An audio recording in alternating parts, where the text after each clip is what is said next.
Somewhere on planet Earth, a scientist creates the ultimate machine. At last! A machine that will give him the power to journey into the Mega World. With thousands of colors, 16-bit graphic technology, and 10-channel Mega Stereo sound. The most advanced video game system in the universe. Yes! Mega Drive from SEGA. What made me want a Mega Drive most was, definitely Sonic. I remember going around to my cousin's house and seeing Sonic being played for the first time, and it just blew my mind. I just thought it was incredible. The music, of course, the character, the levels, just loved everything about it. I would start running around the house pretending to be Sonic. I'd be spin dashing from the curtains to the couch to the kitchen, whatever, driving my family insane. To a 4-year-old's mind, seeing cartoon characters running around and looking like they do in the cartoons, whilst also being in control of the player, is kind of mind-boggling. So yeah, I was pretty obsessed with it. The happiest memory I had when I was a kid, or one of the happiest, and one of the earliest memories, was Christmas Day 1991, opening the box, seeing the Mega Drive in there, and playing it for the rest of the day.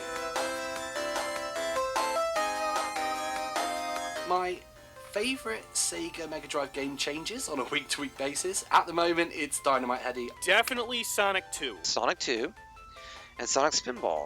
Lemmings. This was a very important game to me because it was one of the ones I played alongside my dad. Ristar. I really love platformers, and I think that's such an underrated one that really knocks it out of the park. My favourite moment of that game will always be the introduction to the last stage where Ristar bursts through the wall.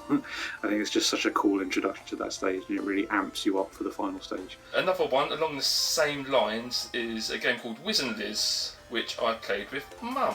I think Dynamite Headdy is it's a really good platformer, but it's got branching pathways, different heads you can use to accomplish different things. And one of the things that really stood out to me about that game when I played it was that it had mid-level bosses, and that kind of blew my mind at the time. That you could be halfway through a level and a boss would appear, because traditionally they would only be at the end of the level. So that might seem like a small thing, but that really did blow my mind at the time. Favourite one for my brother would have to be Ultimate Soccer. We always start off friendly, and every game you can guarantee would end up in an argument, tears, but I wouldn't have it any other way, because those 3 or 4 games were very important to me. They still hold a very fond place in my heart.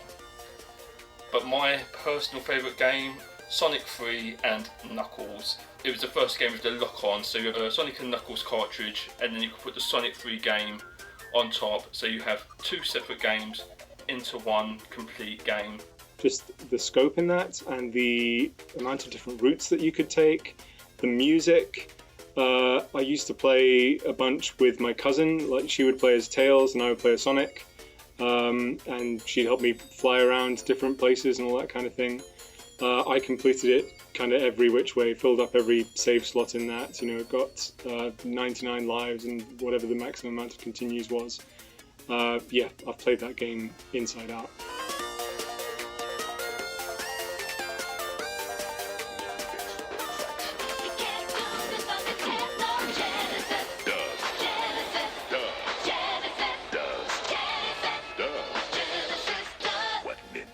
Considering that it's Mega Drive in literally every other region in the world outside of the US, it should be called Mega Drive. I don't know why they elected to go with the Genesis moniker. Mega Drive every day of the week. I'm English, not American.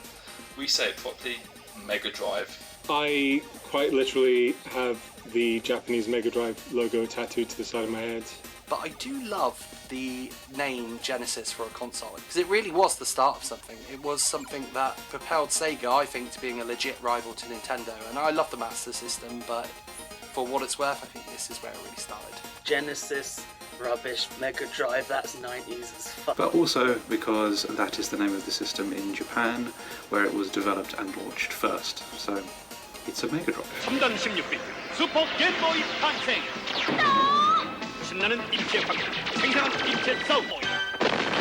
I think the Mega Drive, just growing up playing that, the same games over and over, generally the Sonic games. Eventually I got more games from my friends, things like Gunstar Heroes, Dynamite Headdy, really got into my treasure games. It did have a long and lasting impact on me, like growing up with Sega, not just the Mega Drive, but also the Sega Saturn and then Dreamcast. It's just the brand that I've grown up with and the brand like that I identify with the most.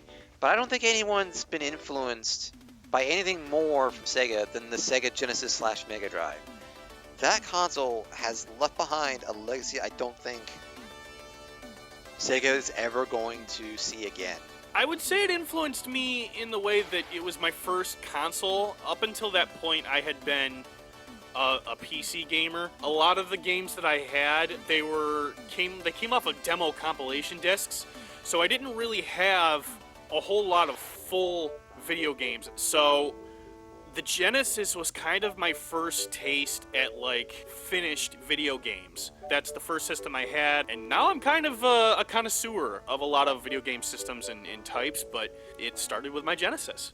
I think that the Mega Drive will always be a strong part of people who have grown up with the Mega Drive. It's going to be a strong part of their lives if that's what they had, in those early formative years of gaming. I really hope that with, for example, the Mega Drive and Genesis Mini, that families get to play these games more with their kids and so on. And I hope that we continue to release games in ways that more people can play them than ever before. It's just pure enjoyment. So for me, that's why I feel so many people just keep going back to the olden games. Mega Drive Mini, the SNES Mini. If games today were that good and important, they wouldn't need them. But everyone keeps going back to the golden oldies. So to me, Mega Drive, greatest console ever created. Sega Genesis is the last true underdog of the console wars. Nothing will come close to the rivalry that the Sega Genesis had with the Super Nintendo. It cemented itself as the home console for arcade games and showed that the lines between arcade and consoles were beginning to dissipate. Sega Genesis games are aggressive, they are unforgiving, they're competitive, and they're a little bit quirky.